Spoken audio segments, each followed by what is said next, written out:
আয়াত ২৬ ومثل كلمة خبيثة كشجرة خبيثة اجتثت من فوق الأرض ما لها من قرار অনুবাদ আর অসৎ বাক্যের তুলনা এক মন্দ গাছ যার মূল ভূপৃষ্ঠ হতে বিচ্ছিন্নকৃত যার কোনো স্থায়িত্ব নেই ১ নম্বর ফুটনোট তাফসির ১ নম্বর ফুটনোট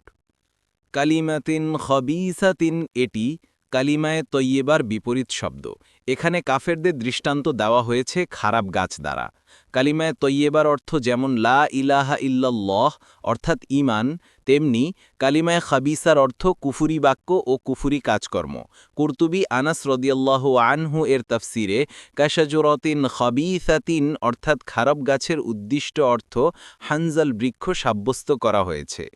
কুরতুবী কেউ কেউ রসুন ইত্যাদিও বলেছেন বাগাউই কুরআনে এই খারাপ বৃক্ষের অবস্থা এরূপ বর্ণিত হয়েছে যে এর শিকড় ভূগর্ভের অভ্যন্তরে বেশি যেতে পারে না ফলে যখন কেউ ইচ্ছা করে এই বৃক্ষকে সমূলে উৎপাটিত করতে পারে কুরতুবী কাফেরের কাজকর্মকে এই বৃক্ষের সাথে তুলনা করার কারণ হচ্ছে ইবনে আব্বাস বলেন শিরকের কোনো মূল নেই কোনো প্রমাণ নেই যে কাফের তা ধারণ করবে আর আল্লাহ শিরক মিশ্রিত কোনো আমল কবুল করেন না তবারি অর্থাৎ কাফেরের দিনের বিশ্বাসের কোনো শিকড় ও ভিত্তি নেই অল্পক্ষণের মধ্যেই নড়বড়ে হয়ে যায়